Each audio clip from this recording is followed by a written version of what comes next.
تسی اپنے علاقے دیکھو نا نوجوان رات کو موبائل ویکھتے رہتے ہیں صبح اٹھتے کوئی نہیں تو 7 بجے اسلامی اسٹیٹ کا ہوتا ہے فلاں حدیث فلاں آیت بھی تو نماز سے پڑھی نہیں فجر دی جماعت دے نال مسئلے کا سب کو علم ہے مسئلے کا سب کو پتا ہے کہ نماز پڑھنی فرض ہے 100 میں سے 9 تجزیہ ہویا کہ 100 جو ایک بندہ نماز پڑھتا پاکستان دین میں کوئی نہیں پڑھ دے تو جب بس میں سفر کریے تو انہوں ڈرائیور کو کہیں بس روک نماز پڑھنی کہنا مولوی صاحب ساریاں پڑھ کے بیٹھا کرو نماز بھی مذاق دین نو مذاق نماز نو مذاق داڑھی نو مذاق کلمے نو مذاق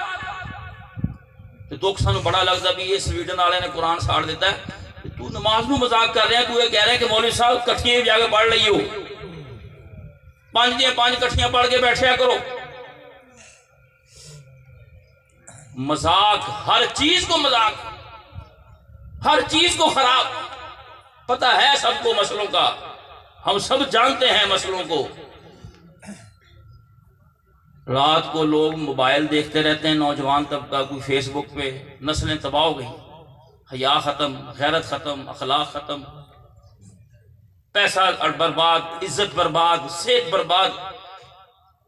ایک علاقے میں کتنی لڑکیاں لڑکوں کے ساتھ نکل گئی عدالتوں میں جا کے نکاح کر لیا پھر سال کے اندر طلاقیں بھی ہو مسئلے کا تو علم ہے بہرحال مولوی صاحب نے اذان پڑھی آیا کوئی نہیں اس نے اعلان بھی کیا کوئی آؤ کوئی نہیں اس نے ایک اور اذان پڑھ اب لوگ آ گئے لڑنے کے لیے کہ مولوی صاحب 2 اذانیں کیوں پڑھی ہیں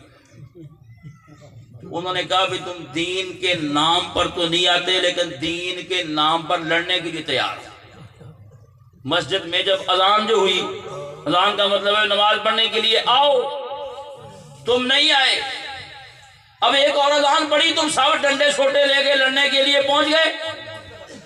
کہ مولوی صاحب اذان 2 نہیں 1 ہوتی ہے مسئلہ بتانے کے لیے نہیں مسئلے کا ان کو بھی علم ہے کہ مولوی صاحب اذان تے 1 ہوتی تھی 2 کی کرنا آئے ہو 2 کے پڑھی ہیں تو اس لیے مسئلوں کا ہم سب کو علم ہے ہم سب جانتے ہیں کہ یہ زمین میری نہیں یہ پیسے میرے نہیں میں دودھ غلط بیچ رہا ہوں یہ یاد رکھو اس بات کو یہ یاد رکھو یہ دودھ جو غلط بیچ رہا ہے اس کی توبہ نہیں ہے آپ سوال کرو کہ مولوی صاحب بڑا سخت فتویٰ دے رہے ہو وجہ سن لو نا وجہ کیا ہے وجہ یہ ہے کہ جس کو دودھ غلط بیچا ہے جب تک اس سے معافی نہیں مانگیں گے معافی کیسے ملے گی ہم نے یہ سمجھ رکھا ہے کہ لوگوں کو لٹو انہوں کا پیسہ ہڑپ کر جاؤ زمینہ تے قبضے کر جاؤ پہنا دا حصہ کھا جاؤ پہن لوگوں دے پانڈے مانج دی کپڑے دھوندی پھر دیئے رون دیئے تے پراجرانا حصہ کھا کے بیٹھا ہے وہ سمجھتا ہے کہ میں اس سارے غلط کام کر کے نا ایک دفعہ رمضان عمرے چلے جاواں تے مسجد نو روزے تو پہلے رنگ کرا دیا تے پروگرام تے 2-4 دیگاں پکا لے پتہ نہیں میرے گناہ معاف ہو جانے اس چیز نے ہمارے معاشرے میں خرابی کی ہے اس لیے نہ والدین کی کوئی عزت کر رہا ہے تھوڑا سے کسی بڈھے بندے نے پوچھو نا تیرا کی حال ہے بابا وہ ایک بار کہے گا ٹھیک ہے پھر جو پوچھنا بھی تھوڑا یا بابا ہوئے گا نا کہتا یا نہیں صحیح گل دس کہتا کچھ نہ کچھ زندگی کے دن پورے کر رہے ہیں یتیم خانے پاکستان میں بنے یتیم خانے پاکستان میں بنے کسی نے کچھ نہیں کہا بھئی کیا گلی محلہ گاؤں بستی کے لوگ اتنے ختم ہو گئے تھے کہ 2-4-6 گھروں کی کفالت نہیں کر سکتے تھے اچھا ہون پاکستان دے وچ نا اولڈ ہاؤسز بن رہے ہیں ترجمہ تو میں دس اولڈ دا بننا پرانا تے ہاؤس بننا کار یعنی ایسے لوگ جڑے پرانے ہو گئے انہیں اتنے جمع کرا دیو بابے تے مائیاں تو لوگ اعتراض کر رہے ہیں لوگ کہ یہ پاکستان میں کیوں بن رہے ہیں مسلمانوں کا ملک ہے یقین کریں کہ وہ کہتے ہیں کہ یہ جو گھر میں میرا بیٹا اس کی شادی ہو گئی اس کی بیوی آ گئی اس کی وجہ سے جو میری اور میری گھر والی کی بےزتی کرتا ہے اس سے بہتر ہے کہ ہم آخری دن وہاں گزاریں کچھ نہ پوچھو اپنی عزت بچاتے ہیں عزت یعنی جس کو بڑے کے ساتھ بات کرنے کا پتہ نہیں والد کے ساتھ والدہ کے ساتھ سفید ریش کی عزت کا علم نہیں اس نے کیا کرنا ہے تو میری گزارش یہ ہے، یہ جتنی باتیں میں نے عرض کی ہیں کہ مسئلوں کا تو صاحب آپ کو علم ہے، مسئلوں کو آپ جانتے ہیں، مسئلوں کو ہم سب سنتے رہتے ہیں، کئی مرتبہ ہم نے سنا ہے جس کی شلوار نیچے ہے نا ٹخنوں سے، اس کو اللہ ذوالجلال والاکرام رحمت کی نظر سے نہیں دیکھتے۔ اب یہ کتنی موٹی سی بات ہے، اس کو سمجھانے کے لیے کتنے دن چاہیے، کتنی تقریریں چاہیے، کتنے خطبے چاہیے۔ نماز پڑھنی فرض ہے، اللہ کے رسول صلی اللہ علیہ وسلم کے 5 حکم ہیں۔ داڑھی کے بارے میں فرمایا آفو معاف کر دو،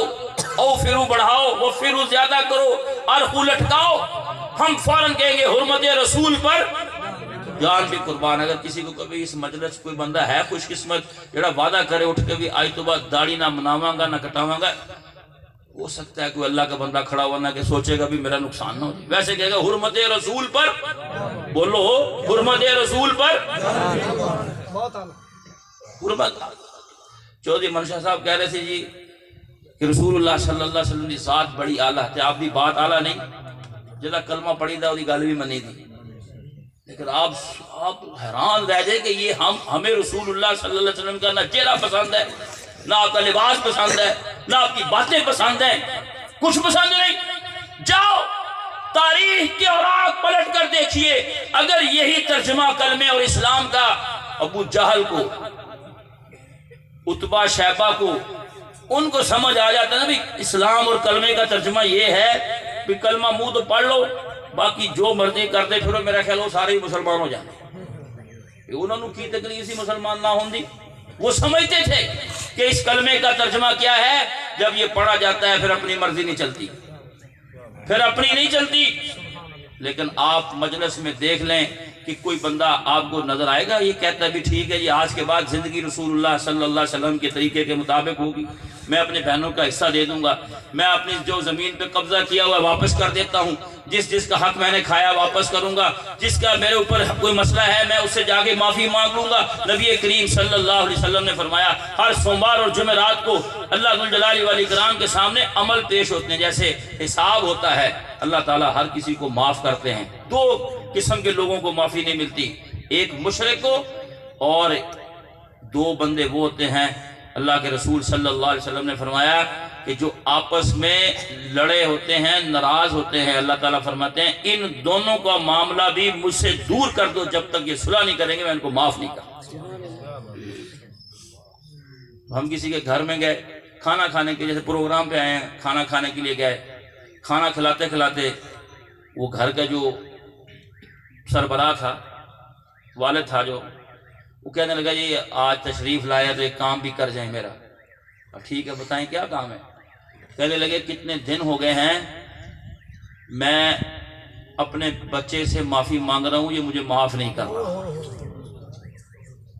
ہماری صلح کروا دو۔ اور یہ اکثر گھروں کا یہی حال ہے، یہ کوئی ایک بات میں نے ویسے کہہ اس نے کہا جی میری صلح کروا دو، یقین کرو اتنی بدتمیزی، اتنی بد اخلاقی۔ میں محلے سے گزر رہا تھا، ایک نوجوان لڑکا اپنی بوڑھی والدہ، میرا خیال ہے اس کی عمر 70 کے لگ بھگ ہوگی، جس کے منہ پہ سلوٹیں پڑی ہوئی تھی، وہ کہہ رہا تھا اے رس کھانی ہے کہ نہیں کھانی، جیسے میں تھپڑ دے سٹاں دے ہوں، گالیاں بھی دے رہا تھا۔ بتاؤ